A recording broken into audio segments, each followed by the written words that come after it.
line. Laura, can you hear me? Yes, hello. Perfect.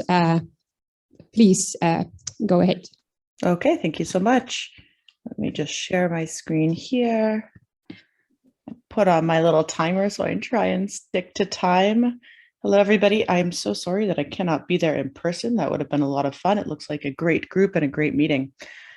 So I apologize, it's a bit dark. I'm out on the west coast of Canada right now, so it's actually quite early, but I will try and be animated to make up for it. So I'm going to be speaking to you about some of the latest developments in biomass mapping from space and some of the ongoing challenges that we have not gotten around yet. So for a little bit of context, I'm on the NASA JEDI and ISAT-2 science team. So I'm primarily a LiDAR remote sensing scientist who studies forests in 3D. And we're very excited right now because we have 2 satellite LiDARs in space. JEDI, NASA's JEDI, is the first one ever designed specifically to study forest structure. This is a really exciting mission. It's been on orbit for over 3 years now. And here we have the newest biomass products from JEDI on the right. So this is the near global scale forest biomass and associated standard error. And so these are totally public data sets. You can download them today and start using them. So I'm going to show you a little bit about how you make these products and talk about some of the other products that are also available online. On the left here, you can see a little animation of how JEDI collects data. So JEDI collects more and more 3D structure data through time. The longer it's on orbit, the richer the data set's going to be. This biomass product on the right is actually a relatively coarse spatial resolution. It's a 1 kilometer spatial resolution. And so some of the other products I'm going to be speaking to about are higher spatial resolution. Kind of depends on what purpose you want to use the biomass maps, which is the sort of ideal spatial resolution for you. So JEDI, if you're not familiar with it, as I said, it's a spaceborne LiDAR mission, and it's on the International Space Station. So it doesn't get total global coverage, but it gets all of the tropics and all the temperate forests. And essentially what it is about a refrigerator-sized box that houses 3 lasers, near-infrared lasers, each shining down on the ground and illuminating about a 25-meter diameter circle. So kind of like a little forest plot per LiDAR shot. And then it's not a wall-to-wall mapper. So you're going to have a lot of gaps between your JEDI shots. Think of it as like sampling, kind of like collecting a LiDAR NFI. So each individual LiDAR pulse shoots down and sort of washes the forest with photons. The first bounce back off the very top of the canopy, the last penetrate all the way through to the ground, and they return what we call a LiDAR waveform, which is this orange squiggle here. So from this, we've got billions and billions of these shots. From each of the shots, you can resolve the height, which is the difference between the first and the last photons reflected, canopy cover, leaf area index, and we also turn these waveform squiggles into estimates of above ground biomass.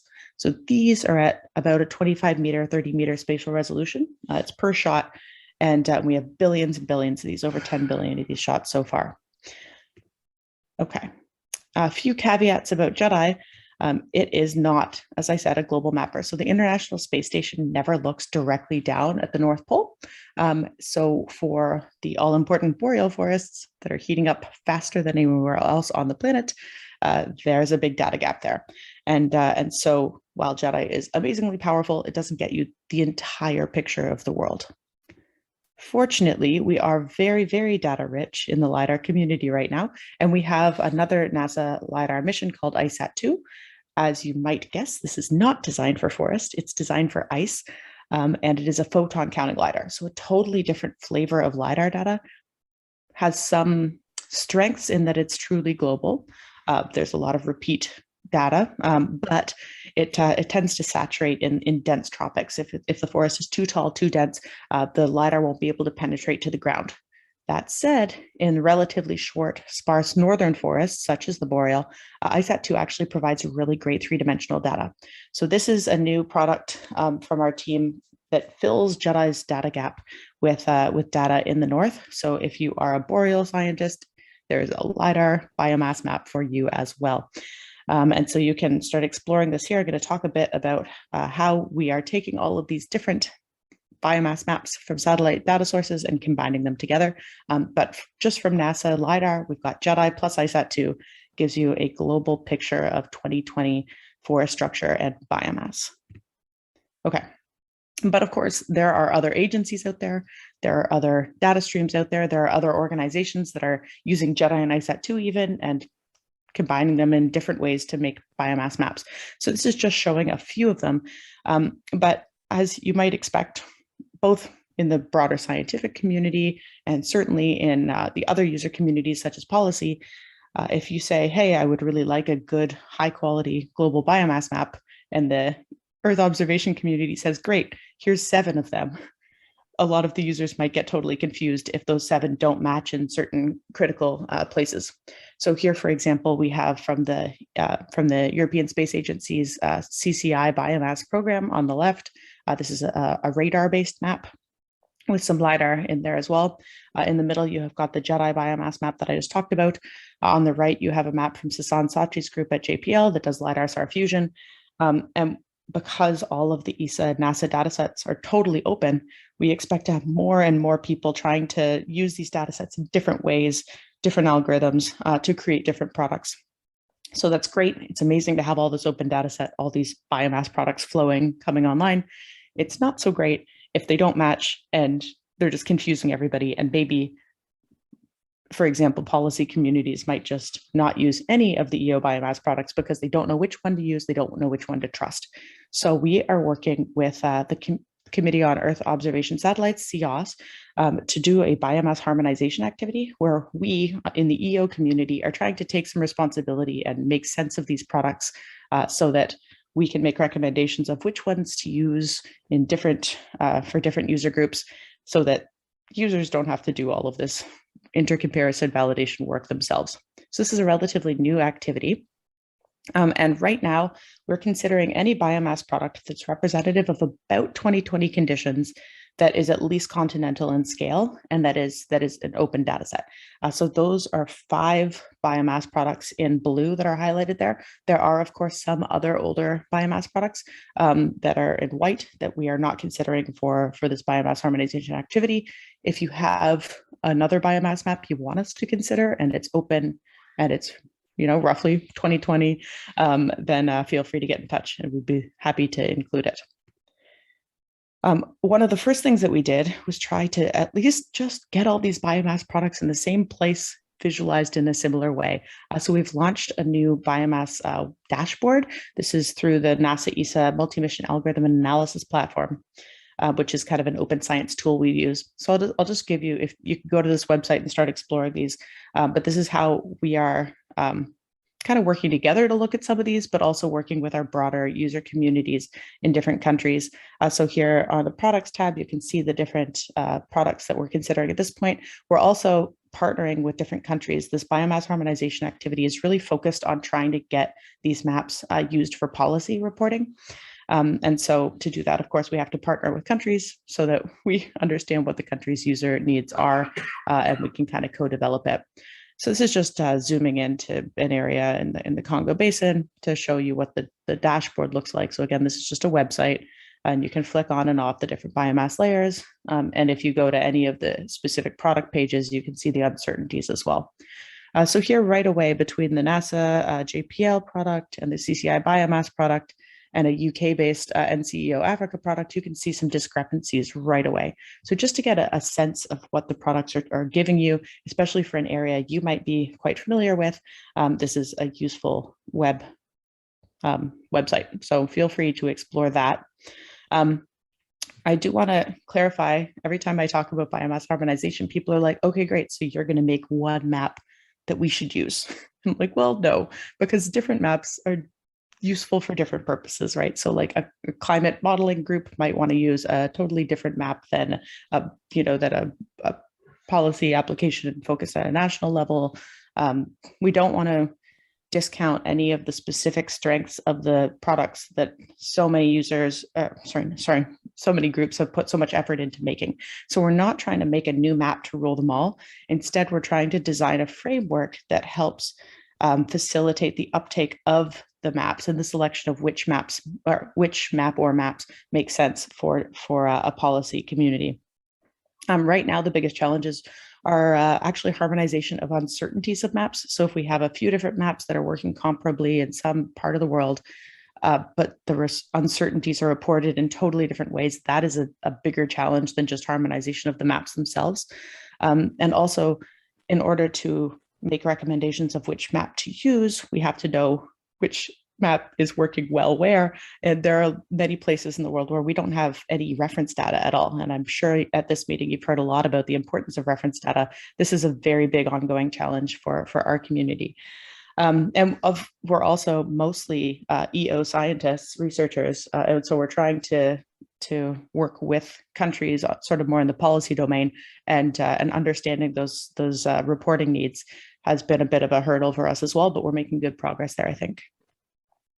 Okay, so I wanted to show you the types of tools that we're developing through this biomass harmonization activity.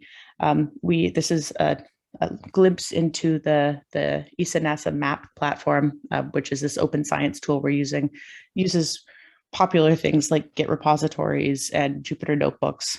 This is trying to bring some transparency to our intercomparison, as well as make it user-friendly. So for example, if you want to pick a country in South America, all you have to do in this Jupyter notebook is say continent is South America, the country code is Peru in this case. And this is just me scrolling through a Jupyter notebook that we've already run. It takes about 40 minutes to process all of this data for the whole country of Peru. One of the things that we've heard is that many countries use different definitions of forest for their reporting. And so we are trying to build into these tools the ability to upload your own forest, non-forest mask or area of reporting at some subnational level. So that's one of the things we work on. But this is just showing you, most users are going to ignore all of this code and just look at the output sort of maps and distributions of biomass. In this case, we're looking at 3 products, the CCI biomass, the NASA JPL, and the JEDI product.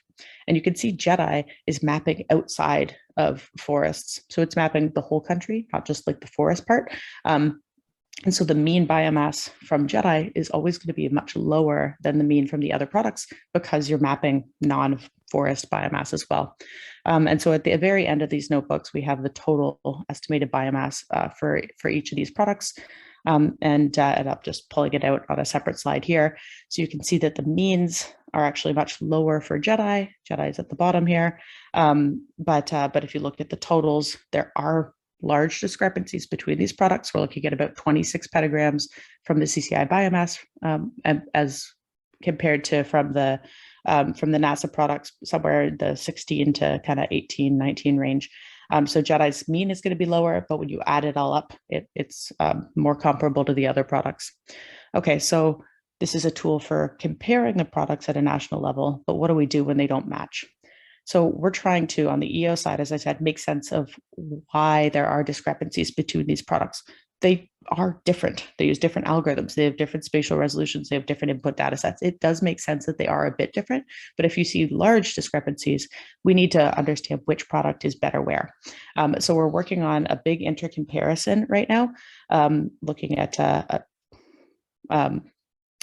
per continent and biome, where you have things match and not match. And we're seeing that in general, the CCI and JPL match better than the JEDI product. JEDI is, again, it maps outside of forest, so that makes a little bit of sense. But so we're working through this. This is showing you just one example from Africa, tropical moist forests. We also need to validate these products, right? We can't just say like, okay, well, these 2 match, so you should use those. JEDI might have been totally spot on and the other 2 might have been off, right? So this is going back again to the importance of reference data. And so this is a new tool from ESA, the plot to map tool, where if you have available NFI data, you can start to do validation. And we also, and there's a paper associated. I'm going to have to kind of wrap up here. Sorry, this is going a little long. I have 3 more slides. So we're also making recommendations through CEOS to do validation with airborne LiDAR biomass maps, because this gets over the issue with like validation with small plots doesn't really make a lot of sense, especially in the tropics. So if you have small plots or large plots to train an airborne LiDAR biomass map, that can become a better data source. So this is an early example of validation over Gabon. Typically, we're seeing overestimation at low biomass, underestimation at high biomass.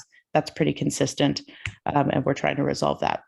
All right, so to quickly wrap up, as we learn, as we do validation and intercomparison of these products, we are expecting that we will improve the products and then put the improved products back online and, kind of go full circle. The two main challenges, one I already talked about, is that for all of the products, we're very data limited. So this is the training data set we use for the JEDI biomass product. You can see in places like Central Asia, we're essentially just hoping those forests are structurally similar to somewhere where we have data. And geotrees, which I'm sure Jerome talked about earlier this week, will hopefully start filling some of these data gaps. We also have issues with allometric models. Of course, you can't actually weigh a tree in the field, right? We apply these allometric models, and there's large errors in those, especially for big trees. So in high biomass, dense carbon forests, this is always going to be a problem. We're hoping that the TLS community might help with this a little bit, as you can digitally reconstruct even the largest trees without having to destructively harvest them. And I was going to end with some eye candy of TLS, but I'm sure you've all seen this before. So to conclude, it's a really exciting time for remote sensing of forests, both on the ground and from space. But the new next generation products still have large uncertainties, especially in high biomass forests, and we're working to improve them and to validate them. There's a lot on the horizon still. We've got some really exciting radar missions that are going to be launching in 2023. So I think that in the future, LiDAR SAR fusion is going to become even more powerful. And that is all I had. Sorry for going a couple minutes over. Thanks so much.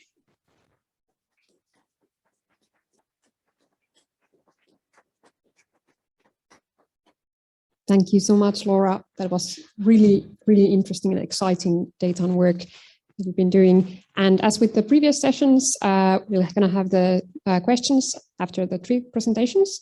And for the online presenters, please put your questions to the Q&A tool. And next up, we have Cornelius Sen from the Technical University of Munich, talking about unraveling Europe's forest disturbance dynamics from space. Let's see, do we get the computer screen of the? Yeah. It's not open. Sorry. Yes.